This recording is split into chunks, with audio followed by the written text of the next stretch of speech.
Welcome to the Prince Eats. Here's a quick video for smoked turkey stew. Ingredients are in the description. If you enjoyed this video and find it helpful, please like, comment, subscribe, and share. The first step in this recipe actually takes place at the grocery store. Get your hands on some good cuts of smoked turkey. What I like to do is go to the butcher and ask for whole legs, and also ask that they cut those legs into medium pieces. Do yourself a favor and go to a West African grocery store because they always have smoked turkey available. But if you don't live near one of those grocery stores, just go to your regular grocery store in your neighborhood, get some smoked turkey, and if you desire, you can cut it up yourself. Line your baking sheet with the smoked turkey and then brush them down with cooking oil. This will help crispen and dehydrate the skin. You'll see later why that's important.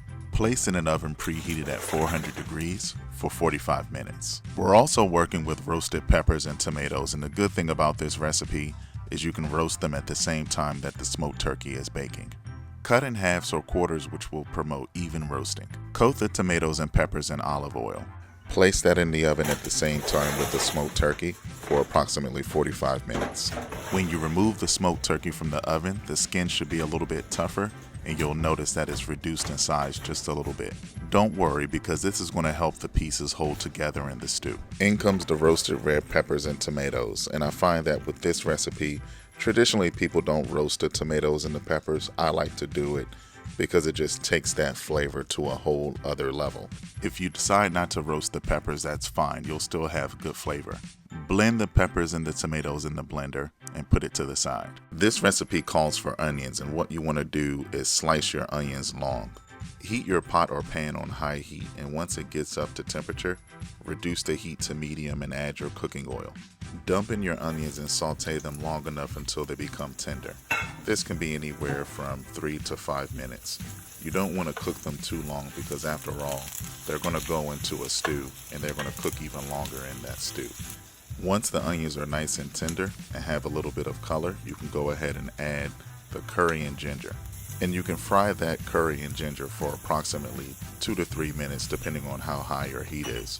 But essentially what you want to accomplish is to start seeing that color on the bottom of the pan and for the curry to darken.